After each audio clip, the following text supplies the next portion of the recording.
여러분은 어떤 리더세요?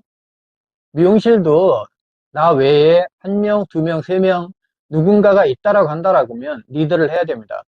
물론 여러분들은 고객도 리더 해야 되죠. 근데 오늘은 두 가지 유형의 리더에 대해서 여러분과 이야기를 해보려고 합니다. 첫 번째는 강압적인 리더예요. 이 강압적인 리더는 내 주장이 강한 거죠. 내가 하는 게 모두 옳다라는 생각을 합니다. 근데 이들의 어떤 경험이나 장점은 그동안 자기가 그런 신념을 가지고 성공한 경우가 있었기 때문에 그래요. 그래서 그것을 계속 고집하고 직원들이나 주위 사람들한테 내가 해봤는데 그래서 부자가 됐는데 성공했는데 라는 부분으로 과거의 그것들을 계속 되돌림하는 거죠. 그래서 우리가 그런 이야기 많이 하지 않습니까? 나 때는 나 때는 이래서 이랬는데 나는 이랬다라고 하는 거죠. 그랬을 때 리더가 강압적으로 할 때 사람들은 거기에 복종하거나 거기에 주시만 하지 실질적으로 자발적 동기가 돼서 따르지 않아요. 필요에 의해서 그 권위에 눌려 있을 뿐이지 그 마음으로 동조하지 않아요. 예를 들어서 강압적인 리더가 하는 매장에 교회를 참석한 경우가 있는데 원장님은 그들을 쭉 앉혀놓고 이야기를 해요. 근데 직원들은 뭐 죄인도 아닌데 쭉 앉아서 들어요. 그럼 원장님이 이야기하다 그럽니다. 너희들은 왜 얘기 안 하냐? 그럽니다. 그래서 막 혼내요. 그럼 애들은 또 주눅 들어서 가만히 듣기만 해요. 이야기하도록 여건을 만들어주고, 들어주고, 질문해주고 해야 되는데, 이 강압적으로 되는 거죠. 저도 약간 그런 게 있는 것 같습니다만, 이건 타고난 성격이기도 해요. 어떻게 보면 완벽주의자, 자기 생각에 고집, 갇히는 그런 부분이죠. 그래서 그런, 제가 교육을 하다 보면 그런 원장님들의 특징이 그래요. 희한해요, 교수님. 우리 직원들은 저한테 제안하거나 뭘 해달라고 하는 게 거의 없어요. 맞습니다. 강압적인 리더가 되면 소통을 잘 안 해요. 제안도 안 해요. 그리고 그들이 이야기하면 생각합니다.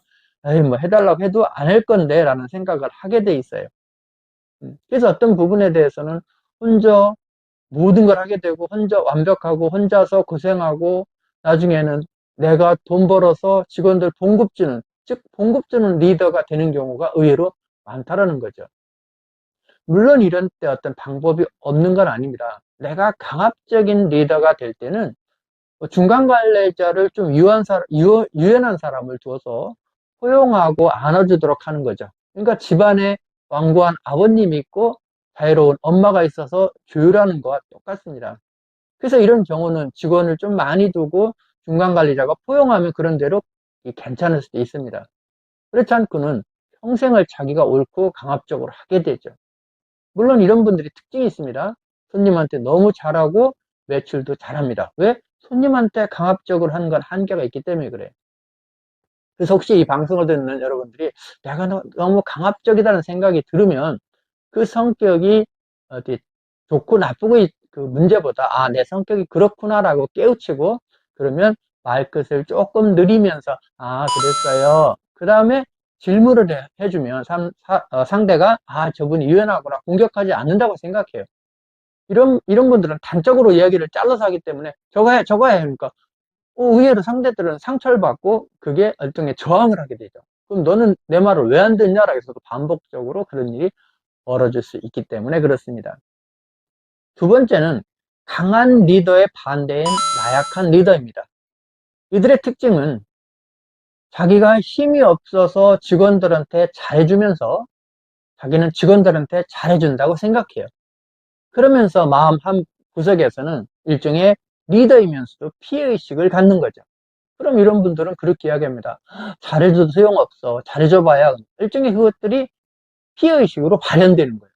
그래서 아는 사람이나 아는 원장을 만나서 직원들의 그런 문제를 하소연하게 돼 있죠.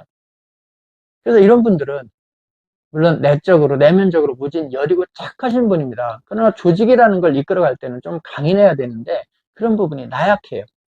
그래서 직원들이 떻게 해야 될지 뭐 해야 될지를 방향성을 잃게 되고 이때 직원이 많은 경우는 리더의 정확한 리더력이 없을 경우에는 얘들이 산재해요. 즉 부정의식이 떠요. 어떻게 되지? 뭐 우유부단하지. 그럴 때는 자기 진로나 미래에 대한 어떤 확신, 자신감이 없기 때문에 의외로 그 리더를 떠날 수도 있다는 겁니다. 그래서 혼내고 싶고 혼내고 뭐하고 해야 되는데 그걸 못해요. 그러면 스스로 위로합니다. 에이, 내가 뭐 쟤들 사랑하니까 봐줘야지, 사랑하니까 봐줘야지, 이렇게 해서 계속 물러나는 경우가 있더라는 거죠. 여러분은 여기 해당되지 않느냐라는 것을 누구의 생각이 아니라 내 생각으로 냉철하게 판단을 해야 극복할 수 있습니다. 그러면 지금까지 여러분이 이 방송을 보고 어떻게 해야 되나요? 라는 생각을 하시게 될 겁니다. 여러분, 이 군주의 어떤 리더의 그런 부분에 대해서 정치인이나 많은 사람들이 보는 게 마키아벨리의 군주론입니다. 여러분도 기회가 되시면 마키아벨리의 군주론이라는 책을 꼭 한번 본 리더가 되시기 바랍니다. 이미 제가 아는 분들한테는 이 책을 소개해주고 했습니다만은 리더는 어느 부분에 대해서 섬세하고 보살피고 자상하고 따뜻하게 해줘야 되지만 어느 때는 엄격하고 엄해서